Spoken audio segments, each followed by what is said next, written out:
Focam nos temas que a gente vai ler hoje.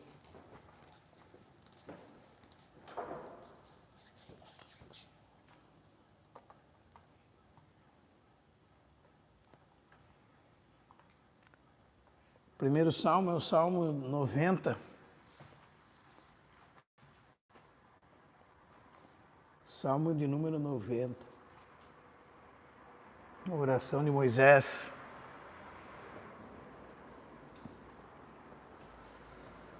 Onde Moisés faz um contraste entre Deus e o homem, né?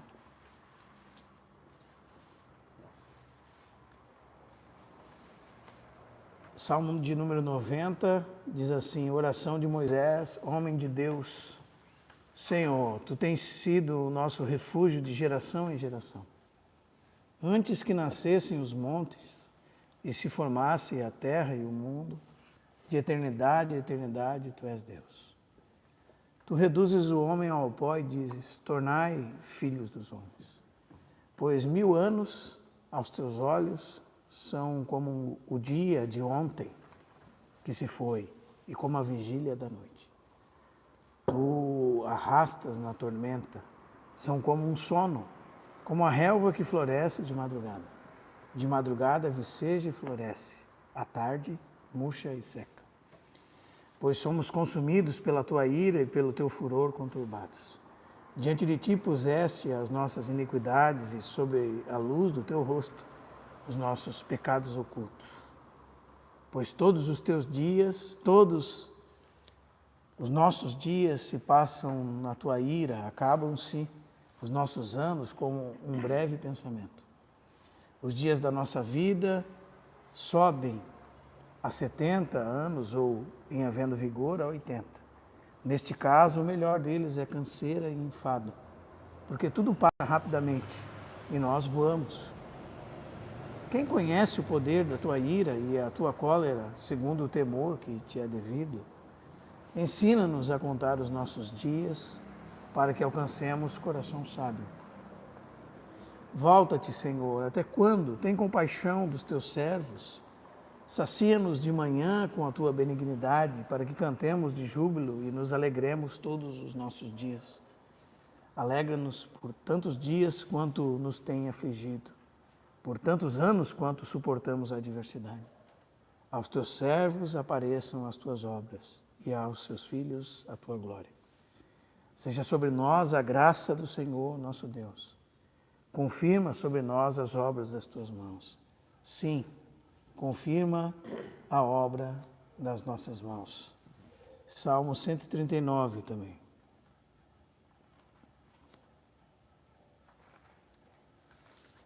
Diz assim a palavra de Deus: Senhor, Tu me sondas e me conheces. Sabe quando me assento e quando me levanto. De longe penetras os meus pensamentos. Esquadrinhas o meu andar e o meu deitar e conhece todos os meus caminhos. Ainda a palavra não chegou à língua e Tu, Senhor, já a conheces toda. Tu me cercas por trás e por diante e sobre mim pões a Tua mão. Tal conhecimento é maravilhoso demais para mim. É sobremodo elevado, não o posso atingir. Para onde me ausentarei do Teu Espírito? Para onde fugirei da Tua face? Se subo aos céus, lá estás. Se faço a minha cama no mais alto e profundo, no mais profundo abismo, lá estás também. Se tomo as asas da alvorada e me detenho nos confins dos mares, ainda lá haverá de me guiar a Tua mão e a Tua destra me susterá. Se eu digo as trevas com efeito me encobrirão e a luz ao redor de mim se fará noite, até as próprias trevas não te serão escuras. As trevas e a luz são a mesma coisa. Pois Tu formaste o meu interior, Tu me teceste no seio de minha mãe. Te dou graças, visto que por modo assombrosamente maravilhoso me formaste. As Tuas obras são admiráveis, e a minha alma o sabe muito bem. Os meus ossos não Te foram encobertos, quando no oculto fui formado e entretecido como nas profundezas da terra. Os Teus olhos me viram a substância ainda informe, e no Teu livro foram escritos todos os meus dias, cada um deles escrito e determinado quando nenhum deles havia ainda. Que preciosos para mim, ó Deus, são os teus pensamentos, e como é grande a soma deles. Se os contasse, excederia os grãos de areia, contaria, sem jamais chegar ao fim. Tomara, ó Deus, desses cabo do perverso, apartai-vos, pois, de mim, homens de sangue.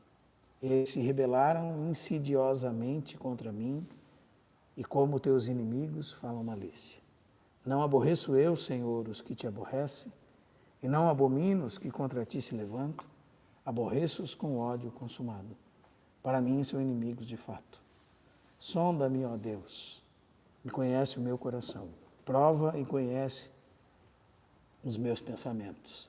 Vê se há em mim algum caminho mau e guia-me pelo caminho eterno. Amém. Vamos orar, irmãos. Que versão é essa que você deu agora? Versão revista e atualizada. Um pouco diferente dessa minha, que é melhor de ler.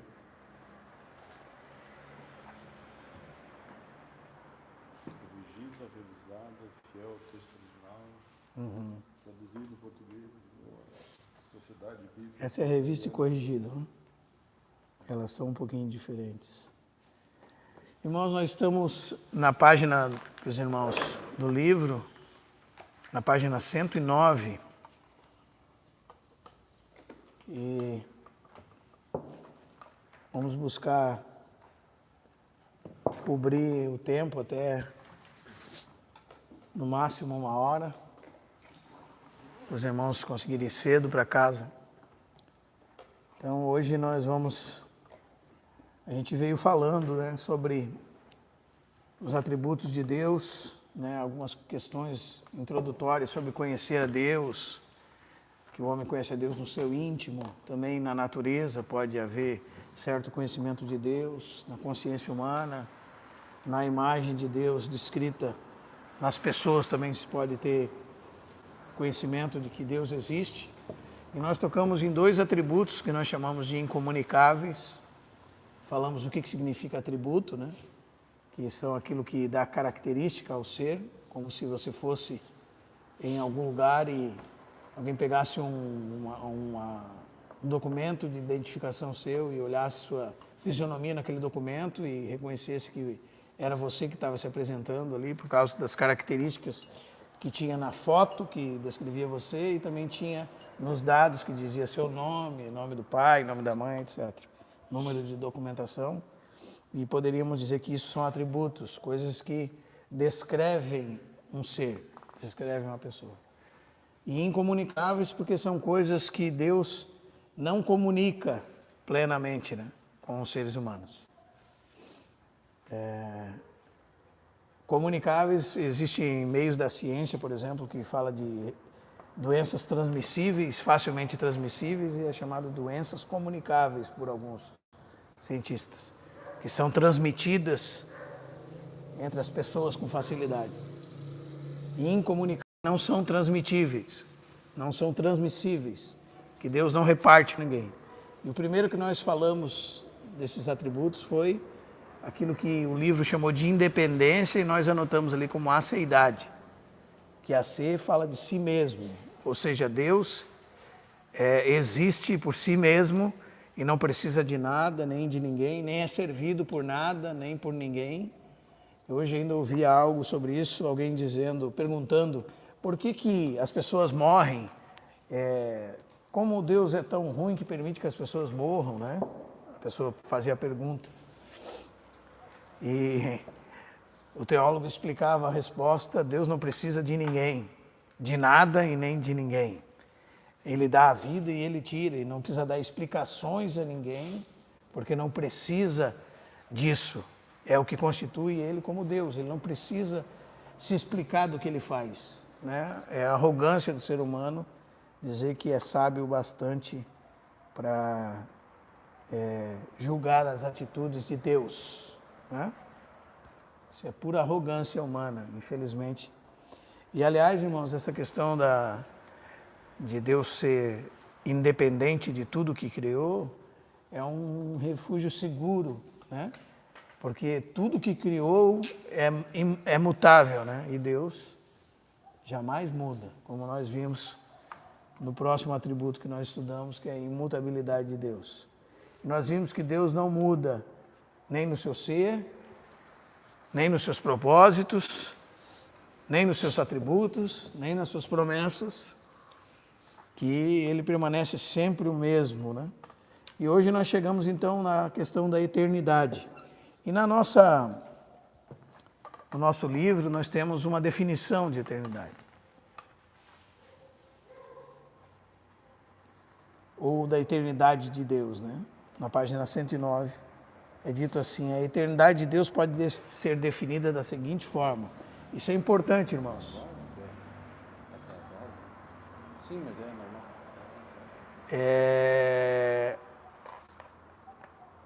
Deus não tem começo nem fim, ou sucessão de momentos em seu próprio ser. E Ele vê todo o tempo de modo visível, vividamente igual. Todavia Deus vê os momentos no tempo e os atos no tempo. Então vamos lembrar bem, Deus, Ele não tem princípio, nem fim. Nem? O que são sucessão de momentos? Momentos que acontecem um após o outro, né? Nós somos inseridos nisso, no tempo. Deus está fora disso. Todavia, isso faz com que Ele veja todos os momentos vividamente. E mesmo assim Ele vê esses eventos acontecendo no tempo e os atos do tempo. Os irmãos entendem? Deus não tem princípio nem fim. Vai falar do quê? Do seu ser. Thomas Watson, que foi um puritano, ele explicava da seguinte forma: nós temos 3 tipos de ser. Os animais, que têm princípio e fim. Os homens e os anjos, que têm princípio e não têm fim. Porque todos os homens têm um início da sua existência, mas não fim de existência. Porque eles existirão por toda a eternidade, uns no castigo eterno e outros na bem-aventurança absoluta. Mas então, que categoria o homem está inserido? Tem princípio e não tem fim. E Deus? Deus está fora de todas essas categorias. Deus está na categoria daquele que não tem princípio e nem fim. Amém? Então, por isso, eu vou repetir para os irmãos. Deus não tem começo nem fim. Ou sucessão de momentos em seu próprio ser. E Ele vê todo o tempo de modo vividamente igual. Todavia, Deus vê os eventos no tempo e os atos no tempo. E nós lemos o Salmo de número 90, verso 2. Antes que nascessem os montes e se formasse a terra e o mundo, de eternidade a eternidade, Tu és Deus. Então, Deus é atemporal, ou seja, não está ligado no tempo em seu próprio ser. Também Jó, capítulo 36, verso 26, diz assim: como Deus é grande, ultrapassa o nosso entendimento. Não há como calcular os anos da sua existência. E também para comprovar isso, nós temos os textos de Apocalipse 1:8 e 4:8. Eu sou o Alfa e o Ômega, o que era, o que é, o que era e o que há de vir, o Todo-Poderoso. Amém?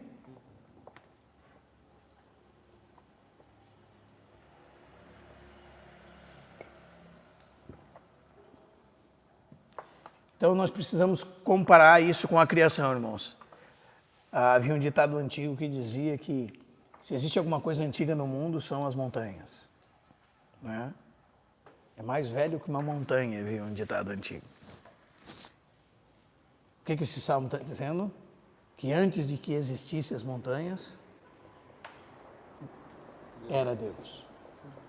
Também o próprio livro de Gênesis, capítulo 1, João capítulo 1 ou 3. No princípio criou Deus os céus e a terra. Né? Todas as coisas foram feitas por Ele. É uma frase que é muito comum. Deus é a causa não causada de todas as coisas. Ele é o ser que existia antes de todas as coisas. Não houve um tempo em que Deus não existisse. Amém? Amém, Rodrigo? Aí o segundo ponto, ponto B, Deus vê todo o tempo de modo igualmente vívido. E isso nós lemos no Salmo, por isso que nós lemos o Salmo de Moisés inteiro. Né? O Salmo, o que diz lá? Verso 4.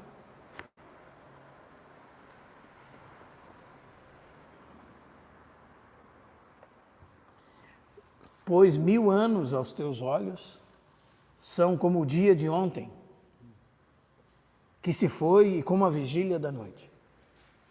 Então, primeiro nós precisamos saber que isso é uma figura de linguagem, né? Será que então depois de 1000 e poucos anos Deus esquece de alguma coisa? Não, está dizendo de um tempo que para nós é extremamente grande, né? Demonstrando a sua amplitude, a sua grandeza, e que Deus se lembra de tudo. E Deus se lembra de todo o passado, como se fosse comparado com o nosso conhecimento, alguma coisa que nós lembramos de ontem à noite. Então, talvez você não saiba o que comeu semana passada, mas você sabe o que comeu ontem à noite, provavelmente. Ou alguma coisa que marcou a sua vida ontem à noite. Então, Deus lembra vividamente de todos os acontecimentos anteriores ao dia de hoje, como se fosse ontem à noite, ou como se fosse a vigília de uma noite. E depois ele cita a Pedro em 2 de Pedro 3,8, né, que diz que um dia para o Senhor são como 1000 anos, e 1000 anos como um dia. Então, tanto para trás quanto para frente no tempo, para Deus, todos esses momentos são vívidos. Todos esses momentos são como se não houvesse nenhum problema com Ele de lembrar de cada um deles. Então Deus conhece toda a história num, vamos dizer assim, eterno presente. Isaías fala que ele passeia por toda a eternidade, ele conhece o fim desde o princípio. Então essa é a percepção que Moisés tem. E é interessante que essa percepção de Deus que Moisés tem o leva realmente a perceber que o homem não é absolutamente nada perto da grandeza de Deus. Então aqui nós temos uma figura ali no nosso texto, né? Eu não sei em que página está que eu estou acompanhando aqui. 111. A figura 4.1. Que coloca Deus acima do tempo, e embaixo 4 setinhas. Criação, vida de Cristo, o ano que estamos, e o juízo final, e toda a eternidade, passada e futura. E Deus acima de todos eles, né? Nós não podemos colocar Deus como como é que eu vou dizer para os irmãos? Na linha do tempo, assim. Nem na linha do tempo, nem influenciado por ele, né? Porque uma das coisas que alguns autores eles atribuem a infinitude relacionando com esse atributo aqui. E daí quando eles vão relacionar a infinitude com o espaço, então eles vão falar de onipresença. E quando eles vão relacionar a infinitude com o tempo, eles vão falar de eternidade. Então a gente vai ler muitas maneiras diferentes de elaborar essa questão. Mas qual é a principal? É que Deus, o que o autor quer passar para nós? Que Deus, Ele conhece todas as coisas, é tudo vivo para Ele, como se fosse ontem à noite, né? Para nós. Como os eventos que aconteceram no dia de ontem para nós. E tanto desde sempre, como para todo sempre, é assim que funciona o conhecimento de Deus. E ele cita esses textos exatamente para provar isso. ele diz assim, ó, torna-se evidente que toda a história passada é vista por Deus com grande clareza e nitidez. Todo o tempo, desde a criação, é para Deus como se tivesse acontecido agora mesmo. Já a expressão um dia como 1000 anos significa que qualquer dia visto da perspectiva divina parece durar 1000 anos. É como se aquele dia nunca terminasse, mas esteja sendo experimentado indefinidamente. Mais uma vez, visto por 1000 anos, é uma expressão figurada, um tempo mais longo que alguém possa imaginar. Essa é a ideia.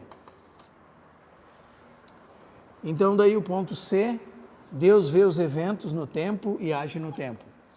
Isso é importante, porque quando a gente conversa sobre essas questões de Deus à parte de todas as coisas, como um ser separado delas, às vezes a gente pode ter uma percepção de um Deus distante, de um Deus que não se envolve, né, que não se relaciona. E por isso que a gente tem que tocar nessa questão de Deus ver os eventos no tempo e age no tempo, né? Porque a própria palavra de Deus diz que Deus está atento ao tempo, conhece essa sucessão de acontecimentos, ele age em momentos distintos da história, ainda que ele não seja de forma alguma alterado por essa história. Por exemplo, Paulo mesmo em Gálatas 4 e 5 diz que na plenitude do tempo Deus enviou o seu Filho. Deus tem uma economia na história da humanidade. E essa economia, ela foi acontecendo ao longo da história do mundo. Desde Adão até Cristo, desde Cristo até a consumação de todas as coisas. Deus tem a sua economia. E Deus trabalhou de distintas maneiras nessa economia. Ainda falando sobre essa questão, por exemplo, as pessoas ficam assombradas, como, por exemplo, em uma determinada parte da história, Deus agiu de tal forma, de uma forma assim, aparentemente estranha aos nossos olhos. Por exemplo, quando ele chegou em Jericó, ele disse para Josué matar todas as pessoas que estavam dentro. Animais, crianças, velhos. Então as pessoas ficam assombradas como ver uma coisa dessa.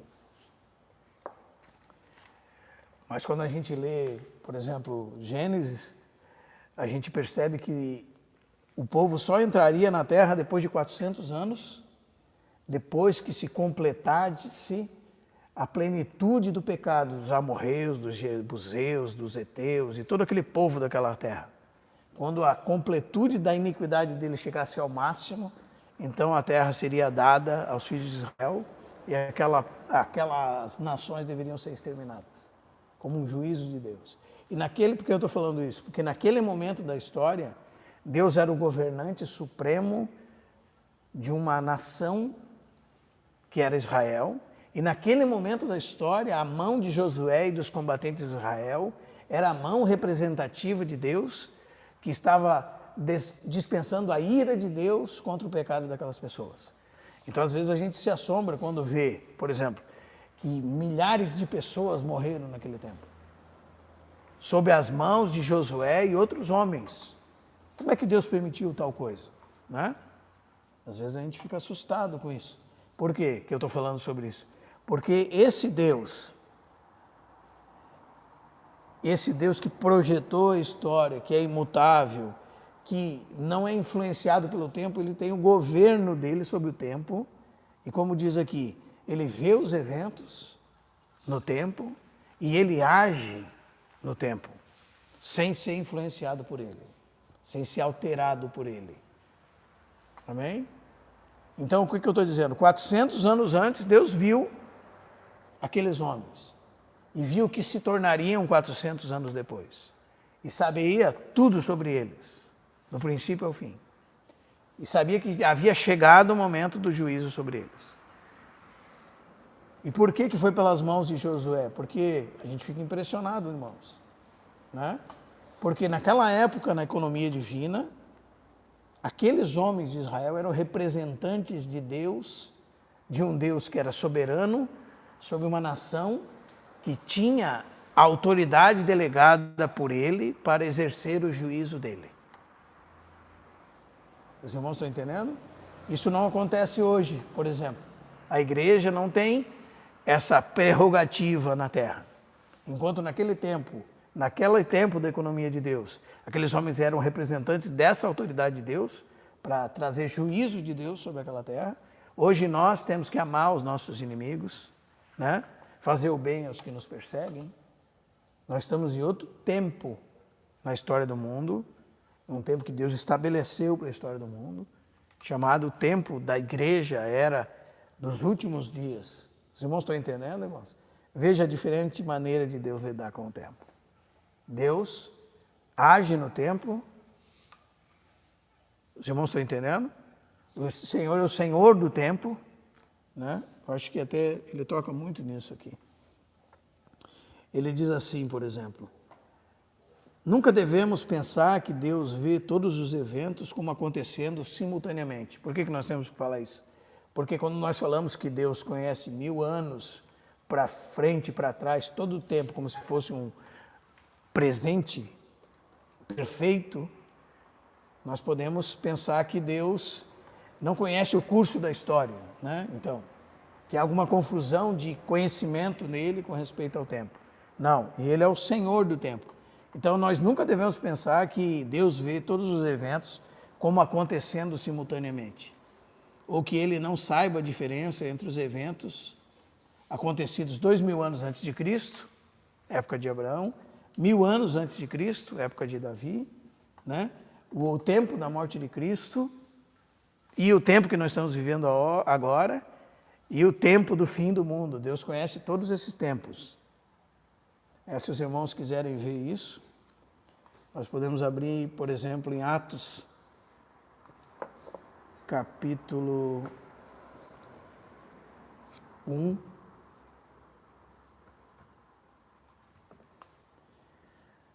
Os discípulos perguntam para Jesus, assim, verso 6, então os que estavam reunidos lhe perguntaram, Senhor, este é o tempo que restaurarás o reino a Israel?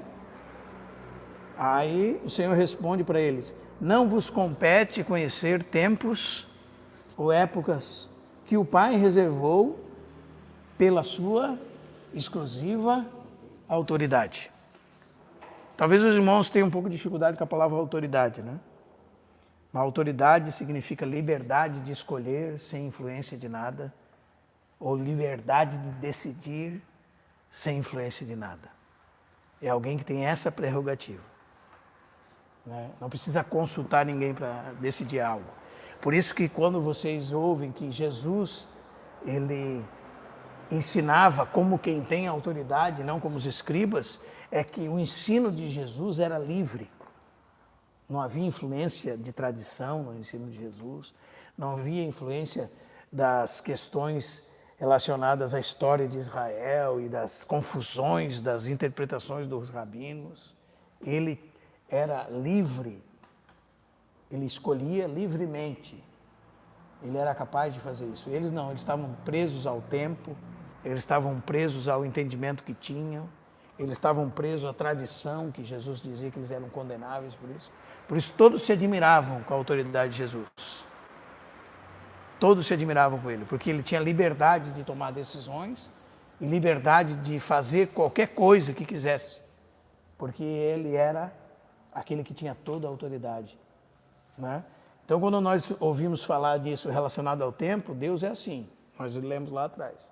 Deus é livre de todo, não precisa de nada. Aliás, muitos teólogos dizem que o único que é livre é Deus, porque se liberdade significa isso, todos os seres contingentes não são livres, né? E vai estar mais que provado para nós quando nós entendemos sobre quem é o homem, que o homem não é livre de nada, né? Ele não é livre para fazer nada. Ele sempre age influenciado por muitas coisas. Você sabia que você age influenciado pelo ambiente que você vive, na sua roupa, no seu corte de cabelo, na sua palavra, no que você fala? Você é influenciado pelo mundo. E Deus não. Você é influenciado por esse século. Ah, irmão, eu não sou assim. Você é influenciado pelo que vê no jornal, na TV, você é influenciado por aquilo que algum professor disse, pela tradição que existe no mundo. Nós somos, sim, pelo pecado que habita em nós. Deus não, Deus é livre. E Deus estabeleceu os tempos e as épocas livremente. A palavra tempo pode ser cronos ou kairos. Cronos é o tempo do relógio, por isso que fala de cronômetro. E kairos é o tempo de preparo, o tempo de cozimento. Por exemplo, quando uma irmã está fazendo um arroz, tem o tempo que está rodando ali, das horas do dia, e tem o tempo que o arroz vai ficar pronto, né? O tempo que o arroz vai ficar pronto é um tempo de propósito. Ela tem o propósito de fazer o arroz e em meia hora o arroz vai ficar pronto. Deus tem isso, né? Deus conhece todo o tempo, todo o cronômetro, desde o dia 1 do mundo até o último dia da existência desse mundo, e também tem os seus eventos no tempo, né? Quando fala que veio a plenitude do tempo, é que veio a plenitude do tempo para que o Filho de Deus viesse, né? Terá a plenitude do tempo onde Deus alcançará todas as coisas que estabeleceu para acontecer no mundo. Então são épocas estabelecidas por Deus. E Deus as conhece. E Deus tanto vê como age no tempo. Amém, irmãos? Deus observa claramente e sabe. Deus observava claramente e sabia exatamente o que estava acontecendo com os eventos em sua criação à medida que eles ocorriam no tempo. Podemos dizer que Deus observava o processo do tempo enquanto os eventos ocorriam dentro de sua criação. Amém? Esse é um ponto importante. Devemos, portanto, afirmar tanto que Deus não possui sucessão de momentos em seu próprio ser e vê toda a história de modo vividamente igual. Esse é um ponto. Devemos afirmar que Deus vê, que Deus não possui sucessão de momentos em seu próprio ser e vê toda a história de modo vividamente igual. Isso é uma parte do que devemos afirmar. Quanto que em sua criação vê o progresso dos eventos sobre o tempo e age diferentemente em diferentes pontos do tempo. Em resumo, Ele é o Senhor que criou o tempo e que governa e o usa para seus propósitos. Então eu gostaria que os irmãos voltassem lá na página 109 para lembrar isso. O que significa a eternidade de Deus e como pode ser definida. Deus não tem princípio, nem fim, nem sucessão de momentos em seu próprio ser. Ele vê todo o tempo de modo vividamente igual. Todavia, entretanto, né, Deus vê os eventos no tempo e os atos no tempo. Isso são afirmações que, irmão, mas parece que fica um pouco contraditório o fato dele ver vividamente e ao mesmo tempo ver os eventos e os atos em diferentes momentos da história. E lógico que nós não conseguimos entender isso completamente, né? Porque nós estamos presos a um momento da história. E ele age no tempo, né? Ele fala acontecimentos. Porém, ele percebe os acontecimentos no tempo e ele age no tempo. Então nós vamos ver essas intervenções de Deus em toda a história do mundo. Nós vamos ver que ele está se relacionando com aquilo que ele fez. E é interessante, irmãos, porque existia um filósofo que dizia que nenhum homem, Heráclito de Éfeso, nenhum homem toma banho 2 vezes no mesmo rio. Ele dizia. Mas como? Eu já fui umas 1000 vezes em tal lugar. Não. Não foi o mesmo homem, é outro homem, mudou, é diferente, e não são a mesma água. No mesmo lugar. Né? Por quê? Porque nós sofremos a influência de espaço, tempo, não é? Só Deus não é influenciado por isso. Deus está apartado disso. né? Nós somos seres contingentes. Deus é um Deus que não precisa de nada, nem de ninguém. Tem uma parte da psicologia que diz que o homem é fruto do meio onde vive. É. Então, o meio influenciando.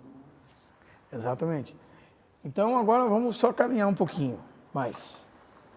Vamos para a onipresença. O que significa a onipresença? Exatamente como Deus é limitado ao infinito com relação ao tempo, ele também é ilimitado com relação ao espaço. Essa característica da natureza de Deus é chamada onipresença de Deus. Omni significa tudo, todo. E presença, já sabemos. A onipresença de Deus pode ser definida da seguinte forma. Vamos lá, essa talvez seja as partes mais importantes do livro. Por quê? Porque elas sempre dão sentenças daquilo que vai ser desenvolvido depois. Então, Deus não tem tamanho ou dimensão espacial. E está presente em cada ponto do espaço com a plenitude do seu ser. Todavia, Deus age diferentemente em lugares diferentes.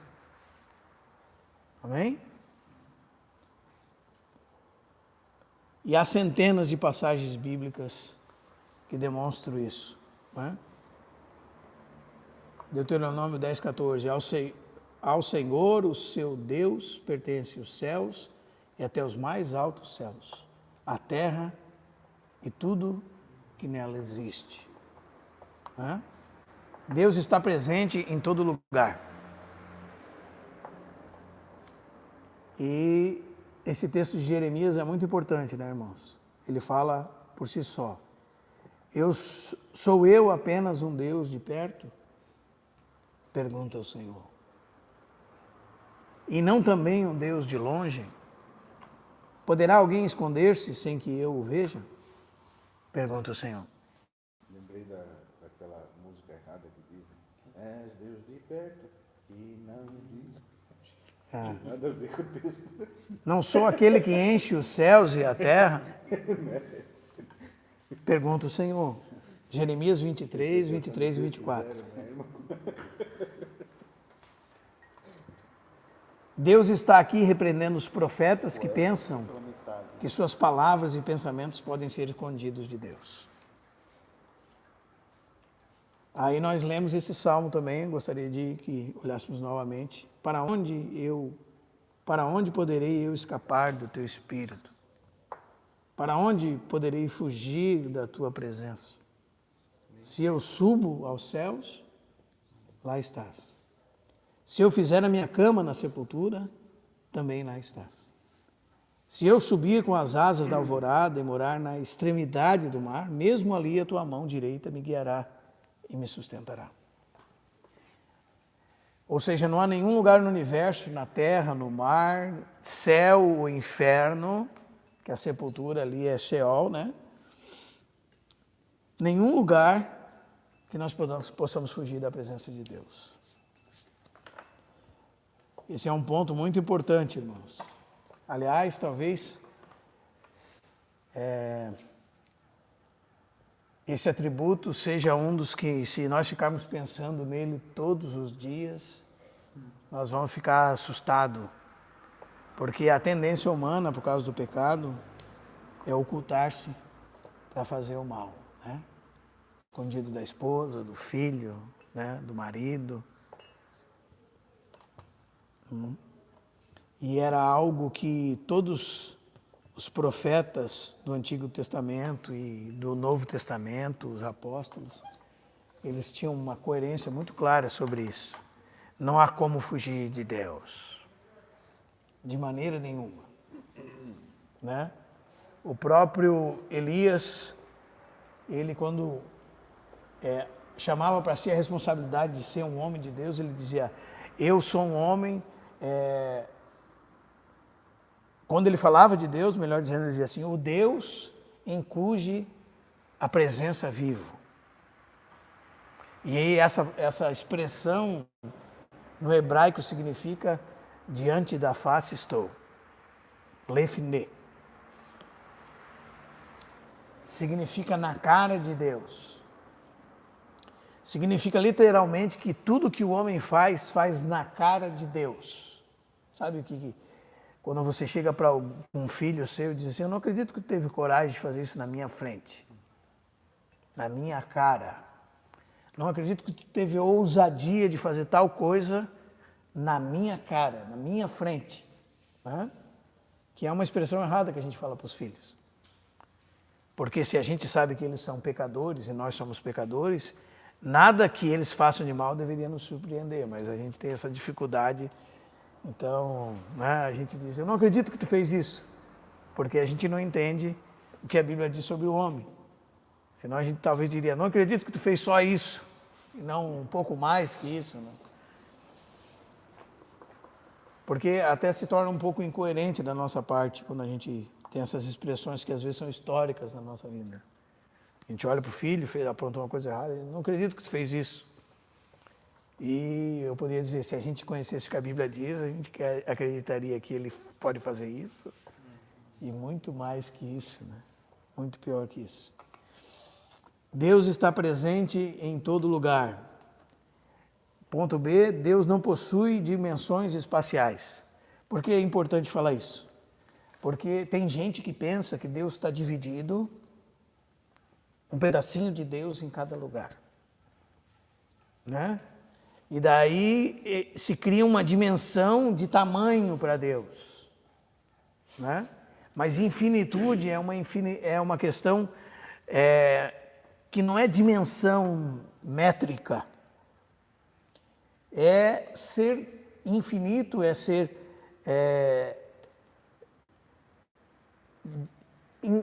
imensurável, não dimensionável, né? E entender que Deus não está um pedaço aqui, daí também está um pedaço lá na casa do André, está um pedaço lá em tal lugar, está um pedaço em tal lugar, e quando se move e se soma todos esses lugares, então vê que Deus é infinito. Nós estamos criando uma percepção espacial para Deus. Isso a Bíblia não faz. Né? 1 Reis, por exemplo, é um texto que a gente pode até decorar, irmãos. 1 Reis 8, 27.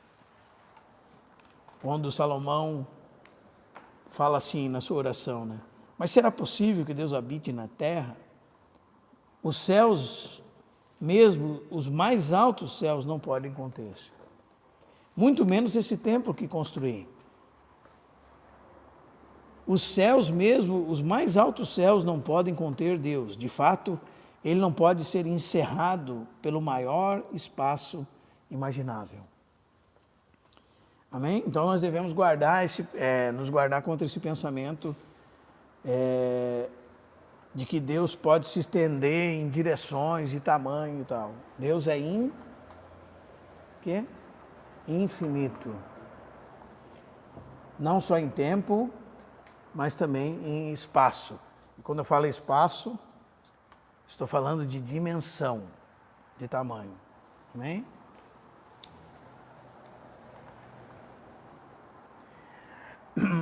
Aí nós vamos encontrar muitas dificuldades. Por exemplo, o panteísmo diz que Deus está em todos os lugares, mas é um Deus impessoal. Todas as coisas são Deus, por isso que é panteísmo. Pante é todas, e teísmo vem de Deus. Então Deus é todas as coisas. Muitas filosofias modernas falam que Deus está na flor, Deus está na árvore, Deus está no sorriso da criança, Deus está não sei onde, certo? Como? Por exemplo, o panteísmo crê que tudo é Deus, ou que Deus é tudo que existe. Mas a perspectiva diz que Deus é distinto de toda a sua criação. Deus é Deus, a criação é a criação. Amém? Então isso é importante. Ele dá esse exemplo da esponja aqui, que acaba toda a ilustração quando se trata de Deus, acaba tendo algum tipo de deficiência. Né? Há uma coisa que eu gostaria de dizer para os irmãos. Qual é a nossa dificuldade, irmãos? Talvez a nossa dificuldade esteja numa frase. Deus não é homem. Talvez a nossa dificuldade de aceitar o que Deus é em algum ponto do que Deus é nós não fazermos essa separação. Deus não é como nós. Deus não é homem. E eu não estou falando da encarnação de Cristo, quando Ele tomou sobre si a natureza humana e se tornou como um de nós, né, sem pecado, que vai fazer muita diferença quando nós estudarmos sobre isso. Mas estamos falando da própria natureza divina, dos atributos de Deus. Os homens, eles tendem a aprender as coisas por associação. Associar Deus à matéria. Não só a matéria, mas a ultrapassar os limites no que se refere a Deus. A percepção clara que nós temos que ter desde o princípio é que nós temos que entender Deus como um ser diferente do homem. Um ser diferente do homem. Não nas categorias humanas. Ainda que o homem tenha algumas similaridades com Deus no sentido de que foi feito a imagem de Deus, então é racional, tem emoções, tem vontade, diferente dos animais, né? Ainda que isso seja verdade, uma boa perspectiva é nós começarmos a botar na nossa cabeça que Deus não é homem. Então nós não podemos fazer associações humanas além dos limites, né? Porque, por exemplo, essa questão do espaço e do tempo porque muitas vezes vai se pensar em Deus em categorias humanas. Porque espaço e tempo e matéria são parte da criação. Os próprios cientistas dizem que eles vêm a existir ao mesmo tempo. O espaço, o tempo e a matéria. Mas Deus não é parte da criação. Os irmãos estão entendendo? Então, deve-se colocar Deus na sua categoria distinta. O grande problema da gente compreender as questões relacionadas a Deus, até mesmo a Trindade, até mesmo a dupla natureza de Cristo, está no fato de nós tentarmos compreender categorias diferentes como se fossem iguais às nossas. Né? Deus é espírito. Deus não tem corpo físico. É imaterial. É isso que significa Deus ser espírito. É um adjetivo de Deus. Então, nós temos sempre que lembrar nessas questões. Deus não é homem. Então, nós não podemos estudar a Deus, conhecer a Deus, da mesma maneira que nós conhecemos um outro homem, nesse sentido que eu estou falando. Nós temos que colocar os pingos nos is, as coisas no seu devido lugar. Onde é que Deus está? Deus está numa categoria diferente. Quando nós ensinamos as crianças, nós não vamos pegar uma pedra e botar junto com uma fruta, porque pedra é pedra, fruta é fruta, legume é legume, madeira é madeira. Os irmãos estão entendendo? Você não vai pegar, por exemplo, tem categorias de coisas, tipos de coisas. Categoria das coisas, das frutas, categoria das verduras, categoria dos minérios, e você não pega um pedaço de ferro e bota na cesta de fruta. Vai ficar no seu lugar apropriado. Na criação, nós já podemos entender sobre isso. Deus não está em nenhuma dessas nossas categorias. Deus é Deus e nós fazemos parte da criação de Deus. Então, nós, quando olhamos para Deus, temos sempre que pensar dessa perspectiva. Amém? Que Deus está separado de tudo. Aí, ponto C, né? Deus pode estar presente para punir, suster e abençoar. E nós vamos tocar isso de maneira bem rápida aqui, bem prática, porque é só você lembrar, e você pode ler em casa, porque vai surgir a pergunta, né? Sempre vai surgir a pergunta. Então Deus está no inferno, né? E alguns dizem que o inferno é inferno porque Deus não está lá. Eu ouvi isso. Certo? E até acredito nada. Né? Então, Ausência de Deus. pois é. Ausência total. Exato, Mas não foi o que Davi falou. Se ele fosse para lá, Deus estava lá. Foi o que ele falou. Quando você lê a palavra sepultura no Salmo 139... Se ele é onipresente, está lá. Exatamente. Aí nós temos que olhar como o irmão colocou aqui, né? Por exemplo, hoje eu ainda estava lendo sobre isso. Porque você vai encontrar, por exemplo, em 1 Samuel capítulo 4, quando a arca foi levada pelos filisteus, a Bíblia diz que perdeu-se a glória de Deus. Foi-se a glória de Deus. Icabode significa foi-se a glória de Deus. Né? Depois em Ezequiel 8, 9, 10, você tem aquele movimento da glória de Deus. A glória de Deus vai abandonar o templo. E ela vai se movimentando junto com os querubins, até que ela sobe e diz que perdeu-se a glória de Deus. Ou seja, a presença de Deus não estava mais ali naquele lugar. E daí você tem que entender como isso se relaciona com o que nós estamos estudando. Né? Como é que funciona isso? E é isso que ele vai explicar aqui, que Deus pode estar presente de maneiras diferentes.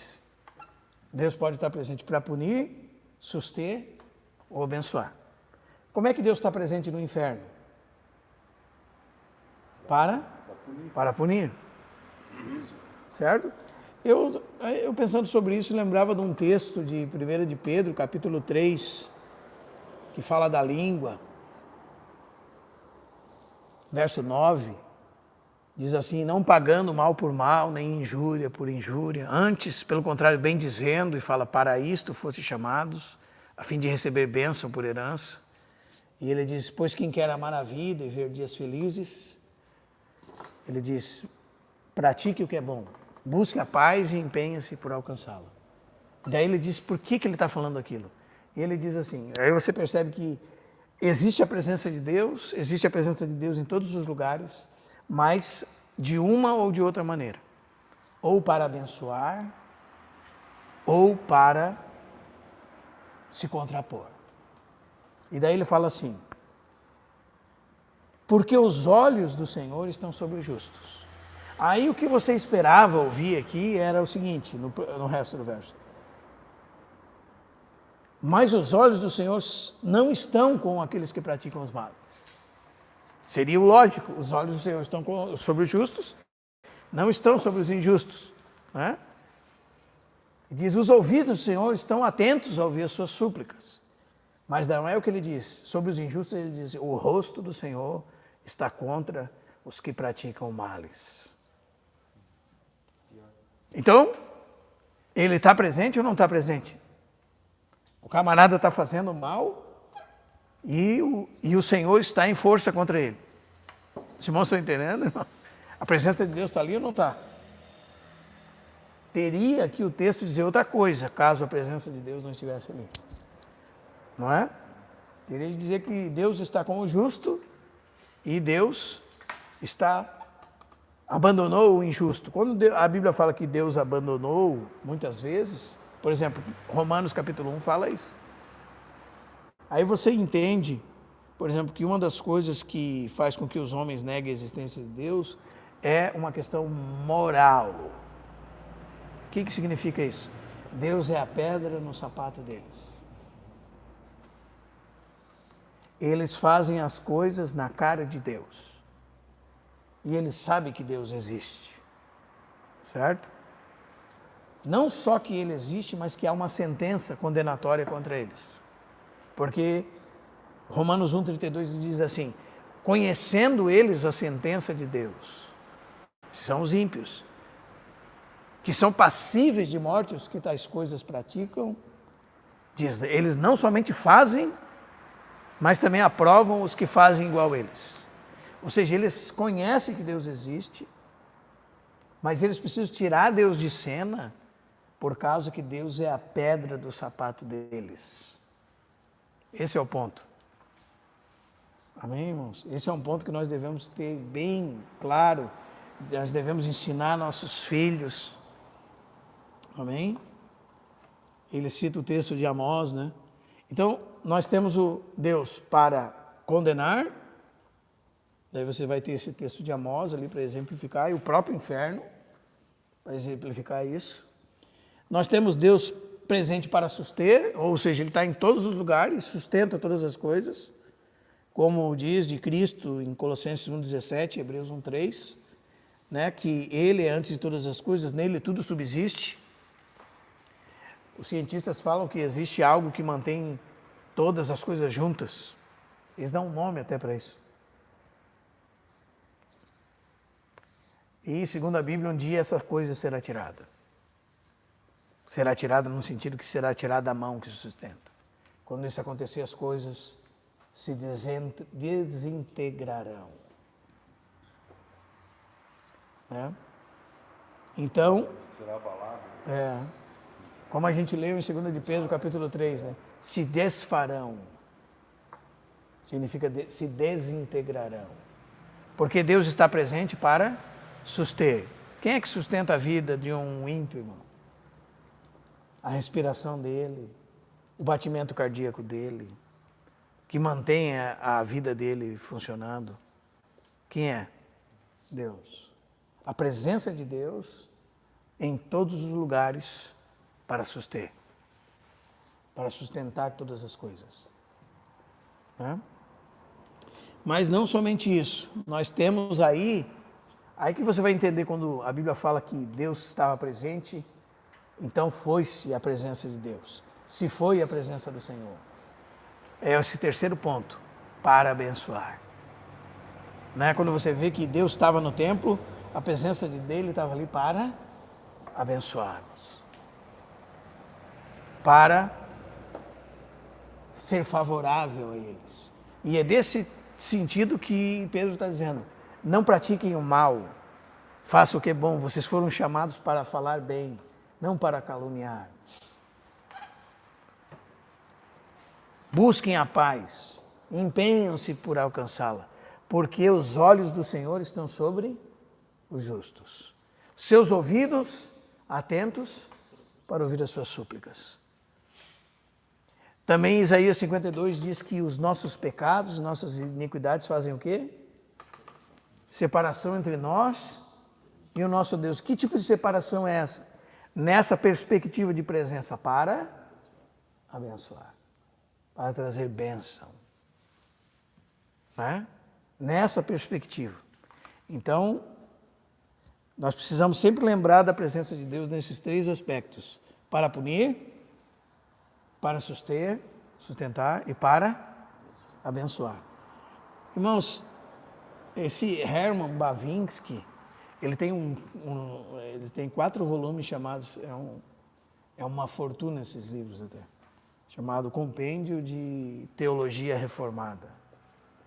E essa frase é tirada desse, tá aqui na frente, não sei que página está. 114. Então, que coisa maravilhosa é essa frase, irmão. É uma coisa assim. Antes de unidade. Desse livro que falou? Exatamente. Bavinski, isso. A doutrina de Deus é uma parte do livro Compêndio de Teologia Reformada dele. Depois eu posso mostrar para os irmãos aqui. Esse parágrafo, ele é um parágrafo que deve mexer com o nosso coração na prática. Assim, é uma coisa assim, de alguém que percebeu o que significa Deus estar em todos os lugares ao mesmo tempo e percebeu essa questão interior, né? Íntima.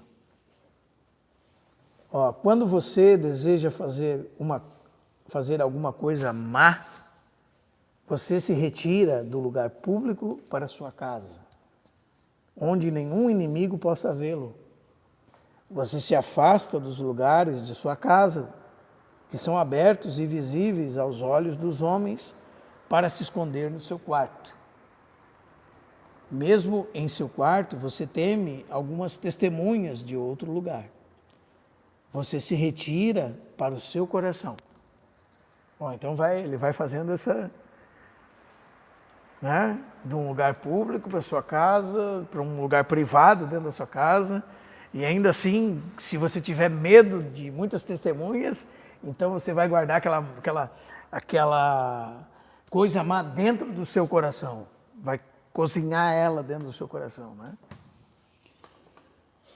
Onde você medita, aí vai falar sobre Deus. Ele é mais interior que o seu coração. Para onde quer que você fuja, lá ele está. De você mesmo, para onde você fugirá? É uma boa comparação, né? Você não irá atrás de si próprio? Né? Você entrou no quarto, quem é que está com você ali? Tem como você fugir de você mesmo? Parece uma brincadeira, né, irmãos? Mas é uma percepção necessária. A edição que tu está lendo está um pouquinho diferente da nossa. Mas, já que há um ser mais interior, ou como fala na versão de vocês, já que há um ser mais íntimo, essa palavra é mais importante. Já que existe alguém mais Íntimo do que você mesmo, não há nenhum lugar onde você possa fugir do Deus irado, a não ser para o Deus. Não há nenhum lugar para onde você possa fugir. Você fugirá dele, fuja para ele. Isso é... Então aqui você tem a presença de Deus de duas maneiras diferentes, né? Ou para abençoar, ou para punir, certo? E ainda assim você tem intrinsecamente, ou você tem subjetivamente falando que a presença de Deus está sustentando o inimigo, o indivíduo que foge do público para sua casa, da sua casa para o seu quarto, do mais íntimo para o seu quarto, para a maldade dentro do seu coração, né? Que não pode fugir de si mesmo, mas que se descobre que existe alguém de quem ele não pode escapar, nem os seus pensamentos mais íntimos pode escapar. Foi Samuel que foi para a caverna? Foi Samuel que foi para a caverna? Elias Elias foi para a caverna. Também nessa, fugida. E aí, como é que vai fugir de quem? Vai fugir? Você pode fugir de mim, da sua esposa, de Deus não. Ou o único jeito de você fugir dele é fugir para ele, né? Alterar essa sua condição diante dele pela fé em Cristo Jesus. E aí a gente encerra aqui e semana que vem a gente faz essa parte da unidade. E também a gente vai tocar nessa questão prática, né, irmãos? Essas coisas são muito práticas. Acho que se os irmãos lerem a aplicação prática dessas doutrinas, vão ver como são proveitosas para o nosso dia a dia. R$1,00? Né? Tá. O Senhor nos ajude a meditar nessas coisas e perceber como elas são importantes, né? Esse café tem que cheirar, né? Quais os 4 atributos que nós já vimos?